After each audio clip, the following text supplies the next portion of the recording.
নমস্কার বন্ধুরা, সরস্বতী কুকিং চ্যানেলে আপনাদের সবার স্বাগত। দেখুন এখানে আমি একটা বাটি নিয়ে নিয়েছি। বাটির ভিতরে আমি নিয়ে নেব 3 কাপ ময়দা।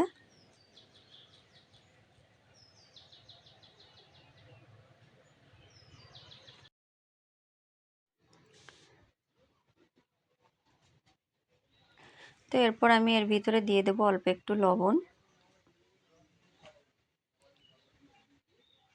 দিয়ে দেব 1 চামচ চিনি,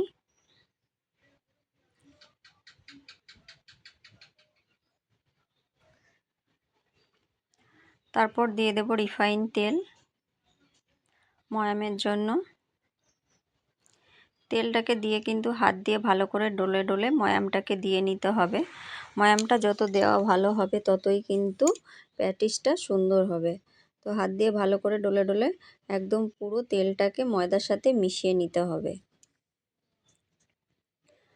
দেখুন আমি যেভাবে হাত দিয়ে ডলে ডলে পুরো মিশিয়ে নিচ্ছি, এরকমভাবে মিশিয়ে নিতে হবে। যে দেখুন ময়ামটা দেওয়া হয়ে গেছে, হাত দিয়ে মুঠো করলে কিন্তু এরকমভাবে মুঠো হয়ে যাবে। তো এখন আমি অল্প অল্প জল দিয়ে একটা সফট তো দেখুন এখন আমি কিন্তু অল্প অল্প জল দিয়ে না শক্ত না নরম এরকম একটা ডো তৈরি করে নেব। একদম সফট ডো তৈরি করলে কিন্তু হবে না, একটু শক্ত শক্ত ডোটা থেকে তৈরি করতে হবে।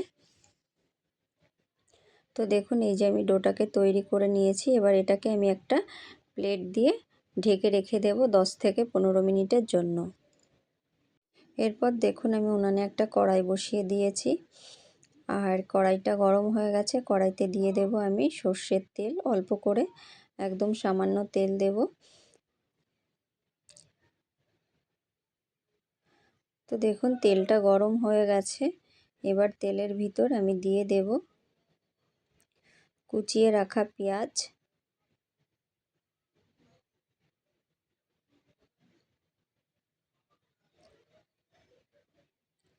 তো পেঁয়াজটাকে দিয়ে কিন্তু ভালো করে নেড়ে চেড়ে ভেজে নিতে হবে।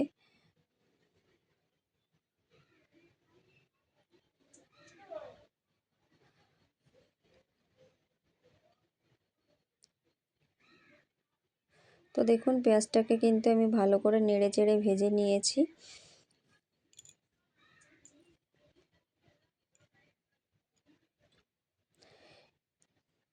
এরপর দেখুন আমি পেঁয়াজের ভিতর দিয়ে দেব আদা রসুন লঙ্কা আর জিরে একসঙ্গে পেস্ট করা, সেই পেস্টটাকে এর ভিতরে দিয়ে দেব 2 চামচ মতন, দিয়ে আমি এটাকে ভালো করে নেড়ে চেড়ে ভেজে নেব।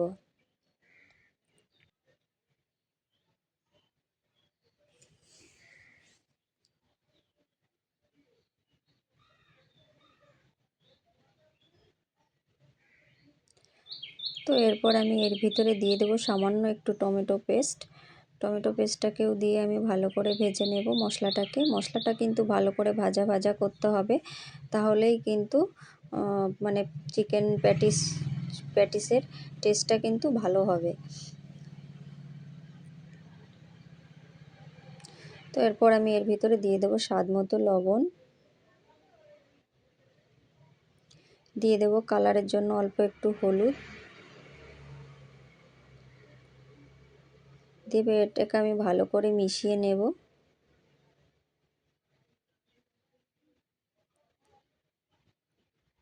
এরপর আমি এর ভিতরে দিয়ে দেব সেদ্ধ করে টুকরো করে রাখা চিকেন। তো দেখুন এটাকে আমি সেদ্ধ করে টুকরো করে রেখে দিয়েছিলাম, তো চিকেনটাকে এর ভিতরে দিয়ে দিলাম। চিকেনটাকে দিয়ে ভালো করে মশলার সাথে মিশিয়ে নেব।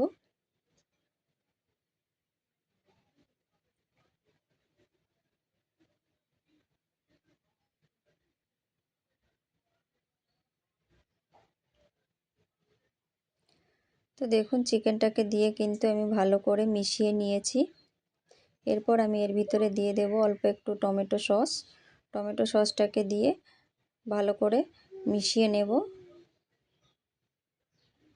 টমেটো সসটা কিন্তু অবশ্যই দিতে হবে, টমেটো সসটা দিলে কিন্তু টেস্টটা অনেক বেশি বেড়ে যাবে, খেতে কিন্তু খুবই সুন্দর লাগবে। তো দেখুন এই যে আমি তৈরি করে নিয়েছি, আর এর ভিতরে দিয়ে দিলাম সামান্য একটুখানি গরম মশলা গুঁড়ো।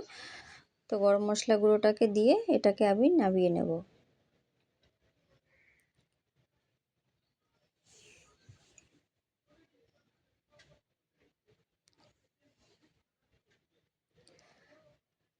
তারপর দেখুন আমি এখানে যে ময়দাটাকে মেখে রেখে দিয়েছিলাম, তো সেটা ঢাকাটা খুলে নিলাম। এবার হাত দিয়ে ভালো করে একটুখানি মেখে নেব, একটুখানি ভালো করে মুথে নেব। তো এবার এর থেকে আমি ছোট ছোট করে লেচি কেটে নেব। ঠিক দেখুন এরকমভাবে। তো দেখুন সমস্ত লেচিগুলো আমি এরকমভাবে কেটে নিয়েছি। আর এখানে আমি রিফাইন তেলের ভিতর 2 চামচ কর্নফ্লাওয়ার আর 1 চামচ ময়দা দিয়ে একটা পেস্ট তৈরি করে রেখে দিয়েছি। এটা কিন্তু আমার প্যাটিস তৈরিতে লাগবে। তো এখানে দেখুন আমি একটা চাটু নিয়ে নিয়েছি। এবার চাটুর উপরে আমি রুটিগুলোকে বেলে নেব। আমি প্রত্যেকটা রুটি একইভাবে বেলে নেব। দেখুন এই যে আমি একটা ডো নিয়ে নিয়েছি। এবার এটাকে আমি একটা রুটির আকারে বেলে নেব।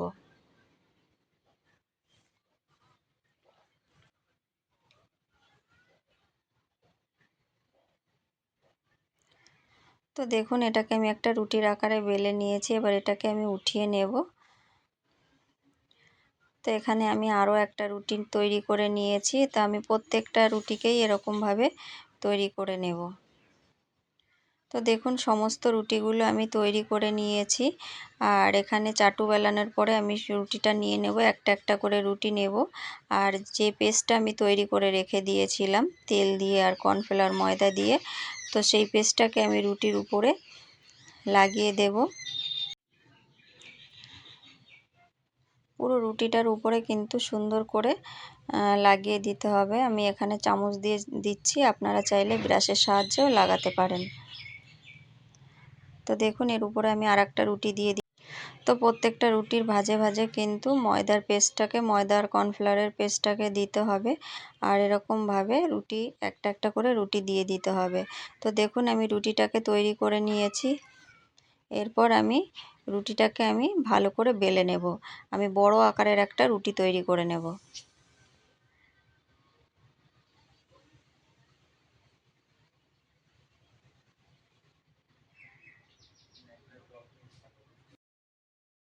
তো দেখুন আমি একটা বড় আকারের রুটি তৈরি করে নিয়েছি। রুটির উপরেও কিন্তু আমি এরকমভাবে পেস্টটাকে লাগিয়ে দেব, দিয়ে রুটিটাকে আমি ভাঁজ করে নেব।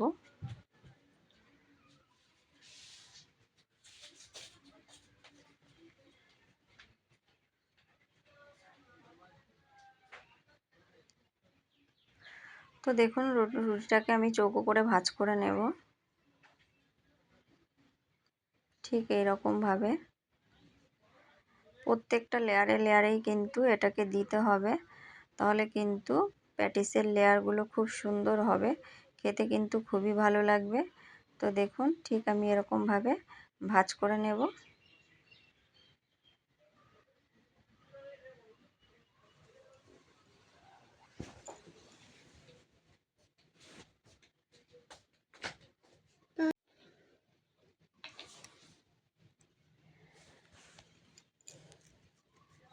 তো দেখুন আমি পুরো পেস্টটাকে এরকমভাবে লাগিয়ে নিয়েছি। এবার চৌকো করে আমি ভাঁজ করে নেব।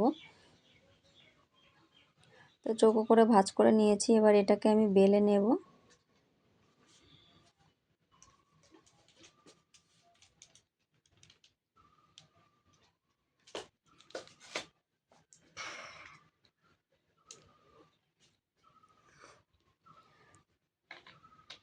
এটাকে কিন্তু বড় একটা রুটির আকারে বেলে নিতে হবে।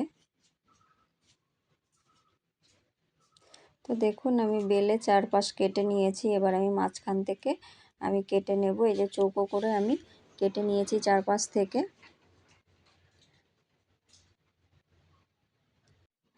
এরপর আমি এর মাঝখানে দিয়ে দেব চিকেনটাকে, যে চিকেনটাকে আমি রেডি করে রেখেছিলাম সেই চিকেনটাকে দিয়ে দেব। দিয়ে আমি ঠিক এরকম কোনাকুনি করে একটা ভাঁজ দিয়ে নেব। এই যে এরকম করে ঠিক উল্টে মুখটাকে একটু চেপে আমি আটকে দেব। তো প্রত্যেকটাই আমি একইভাবে তৈরি করে নেব। আর এখানে দেখুন একটা থালা নিয়ে নিয়েছি, স্টিলের থালা, তেল ব্রাশ করে। তো স্টিলের থালার পরে আমি এটাকে উঠিয়ে নেব। প্রত্যেকটা প্যাটিস কিন্তু এই যে একইভাবে আমি তৈরি করে নিয়েছি। এরপর দেখুন এই যে মাইক্রো ওভেনটাকে আমি প্রিহিট করতে দিয়েছিলাম, তো এটা প্রিহিট হয়ে গেছে। এবার আমি মাইক্রো ওভেনের ভিতরে এটাকে আমি বেক হতে দিয়ে দেব 30 থেকে 35 মিনিটের জন্য। তো দেখুন এটা বেক হয়ে গেছে, এবার এটাকে আমি নামিয়ে নিয়েছি। দেখুন আর প্যাটিসের প্রত্যেকটা ভাজই কিন্তু সুন্দরভাবে বোঝা যাচ্ছে। তো অবশ্যই তৈরি করবেন, বাড়িতে তৈরি করে খেয়ে দেখবেন। আর রেসিপি ভালো লাগলে লাইক কমেন্ট শেয়ার করবেন, আর প্লিজ চ্যানেলটিকে সাবস্ক্রাইব করে আমার পাশে থাকবেন। আমি মাইক্রো ওভেনে তৈরি করেছি, আপনারা চাইলে কড়াইতেও তৈরি করে নিতে পারেন। সেক্ষেত্রে হয়তো কালারটা এত সুন্দর আসবে না, তবে খেতে কিন্তু একই রকম হবে, স্বাদের কোনো তফাৎ হবে না। অবশ্যই তৈরি করুন, তৈরি করে খেয়ে দেখুন।